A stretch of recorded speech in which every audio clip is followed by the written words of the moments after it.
क्योंकि मैंने कभी साइकिल भी नहीं खरीदी है। मैं दिल्ली के लोगों को भी कहूंगा कि इस एक्सपो को आकर जरूर देखें। ये आयोजन मोबिलिटी कम्युनिटी और पूरी सप्लाई चेन को एक मंच पे लाया है। मैं आप सभी का भारत मोबिलिटी ग्लोबल एक्सपो में अभिनंदन करता हूं और आप सबको बहुत बहुत शुभकामनाएं देता हूं। शायद आप में से कुछ लोगों को स्मरण होगा कि जब मेरी पहली टर्म थी, उस समय मैंने एक ग्लोबल लेवल की मोबिलिटी कॉन्फ्रेंस प्लान की थी। और उस समय की चीजें अगर आप निकाल के देखोगे तो बैटरी पर हमारा फोकस क्यों होना चाहिए, इलेक्ट्रिक व्हीकल की तरफ हमें कैसे जल्दी जाना चाहिए, इन सारे विषयों पर बहुत विस्तार से वो समिट हुआ था।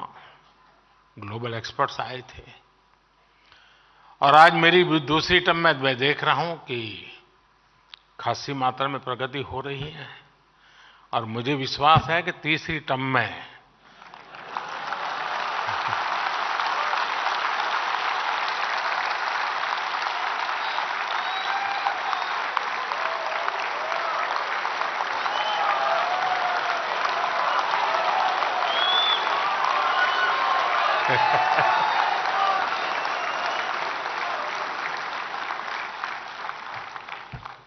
चलिए, समझदार को इशारा काफी होता है।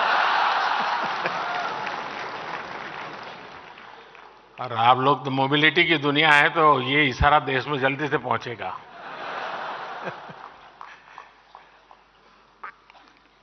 साथियों, आज का भारत 2047 तक विकसित भारत बनाने के लक्ष्य को लेकर आगे बढ़ रहा है।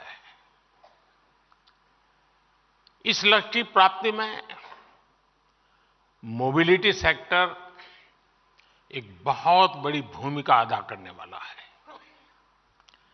और मैंने लाल किले से कहा था, मैं आज दोबारा उसका पुनःस्मरण करा रहा हूं। उसमें मेरा एक विजन भी था, मेरा विश्वास भी था। और वो विश्वास मेरा अपना नहीं था, 140 करोड़ देशवासियों का सामर्थ्य के कारण वो विश्वास शब्दों में प्रकट हुआ था। और उस दिन मैंने कहा था लाल किले से, यही समय है, सही समय है।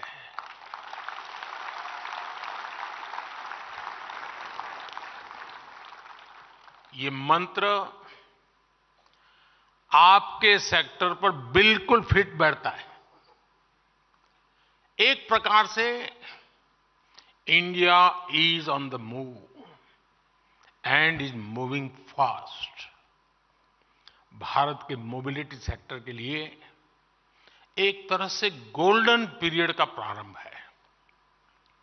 आज भारत की अर्थव्यवस्था का तेजी से विस्तार हो रहा है। और जैसा मैंने पहले कहा, हमारी सरकार की तीसरे टर्म में भारत का दुनिया की तीसरी सबसे बड़ी अर्थव्यवस्था बनना तय है।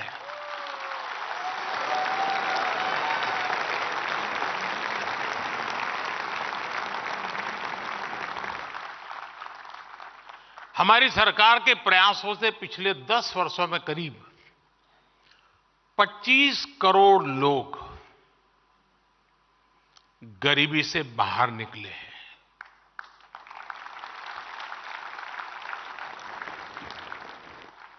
और जब वो गरीबी से बाहर निकलता है ना, तब उसके सपनों में पहली 5 चीजों में क्या होता है? एक आप होते हैं। चाहे वो साइकिल खरीदने का चाहेगा, चाहे स्कूटी खरीदना चाहेगा, चाहे स्कूटर, और हो सके तो 4 व्हीलर। उसका पहला ध्यान आप ही पर जाने वाला है। और ये 25 करोड़ लोग गरीबी से बाहर आए हैं। आज भारत में बड़ी संख्या में न्यू मिडिल क्लास बना है, जिसकी अपनी आशाएं हैं, अपनी आकांक्षाएं हैं। शायद एस्पिरेशन का लेवल उस सोसाइटी में होता है, उस इकोनॉमिकल स्ट्राटा में होता है, वो शायद ही कहीं और होता है जी। जैसे व्यक्ति के जीवन में 14 से 20 साल का कालखंड जैसे एक प्रकार से अलग ही होता है, वैसा इनके जीवन में होता है। और इसको अगर हम एड्रेस करते हैं तो आप कल्पना कर सकते हैं हम कहां से कहां पहुंच सकते हैं जी। ये न्यू मिडिल क्लास, उसके एस्पिरेशंस, और दूसरी तरफ आज भारत में मिडिल क्लास का दायरा भी बहुत तेजी से बढ़ रहा है। मिडिल क्लास की इनकम भी बढ़ रही है। ये सारे फैक्टर्स भारत के मोबिलिटी सेक्टर को नई ऊंचाई देने वाले हैं। बढ़ती हुई अर्थव्यवस्था और बढ़ती हुई आय के बीच बढ़ते हुए कुछ आंकड़े आपके सेक्टर का हौसला बढ़ाने वाले हैं। मोदी नहीं, ये आंकड़े। साल 2014 के पहले 10 सालों में भारत में 12 करोड़ के आसपास गाड़ियों की बिक्री हुई थी, जबकि 2014 के बाद से देश में 21 करोड़ से ज्यादा गाड़ियों की बिक्री हो चुकी है। 10 साल पहले भारत में साल भर में 2000 तक इलेक्ट्रिक गाड़ियां बिक रही थी। वहीं अब भारत में करीब 12 लाख इलेक्ट्रिक गाड़ियां हर साल बिक रही हैं। पिछले 10 साल में पैसेंजर व्हीकल्स की बिक्री में 60% की वृद्धि हुई है। भारत में टू व्हीलर सेल्स भी 70% से ज्यादा बढ़ी है। अभी कल ही जो आंकड़े आए हैं वो बताते हैं कि जनवरी के महीने में कारों की बिक्री ने अपने पिछले सारे रिकॉर्ड तोड़ दिए हैं। जिनकी बिकी है वो यहां बैठे हैं ना, आप चिंता मत कीजिए, इनकम टैक्स वाले नहीं सुन रहे हैं, घबराओ मत। यानी आप सभी के लिए मोबिलिटी सेक्टर में अभूतपूर्व पॉजिटिव वातावरण आज धरती पर नजर आ रहा है। आपको आगे बढ़कर इसका लाभ उठाना है। साथियों, आज का भारत भविष्य की जरूरतों को ध्यान में रखते हुए नई नीतियां बना रहा है, और इसमें निश्चित तौर पर मोबिलिटी सेक्टर के लिए विशेष जगह है। कल जो बजट पेश हुआ है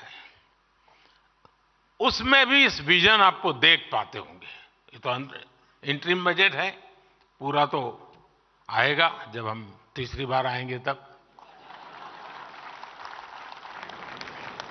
2014 में भारत का capital expenditure 2014 capital expenditure 2 lakh crore से भी कम था।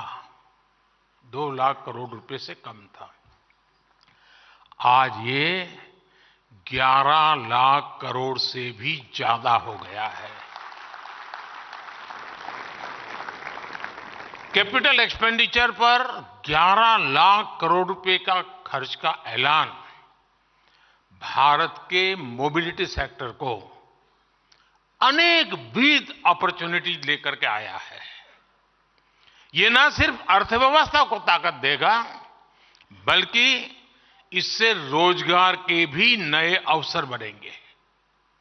इस अभूतपूर्व इन्वेस्टमेंट की वजह से आज भारत में rail, road, airport, waterway transport, यानी हर क्षेत्र का कायाकल्प हो रहा है। हम समुद्र और पहाड़ों को चुनौती देते हुए एक के बाद एक इंजीनियरिंग मार्वल तैयार कर रहे हैं, और वो भी रिकॉर्ड समय में। अटल टनल से लेकर अटल सेतु तक भारत का इंफ्रास्ट्रक्चर डेवलपमेंट नए रिकॉर्ड बना रहा है। बीते 10 वर्षों में भारत में 75 नए एयरपोर्ट बनाए गए हैं। करीब 4 लाख किलोमीटर ग्रामीण सड़कों का निर्माण हुआ है। 90,000 किलोमीटर नेशनल हाईवे बने हैं। 3500 किलोमीटर के हाई स्पीड कॉरिडोर विकसित किए गए हैं। 15 नए शहरों में मेट्रो रेल और 25,000 किलोमीटर के रेल रूट्स का निर्माण हुआ है। इस बार के बजट में 40,000 रेल कोचेज को वंदे भारत ट्रेन के डिब्बों जैसा आधुनिक बनाने का ऐलान किया गया है।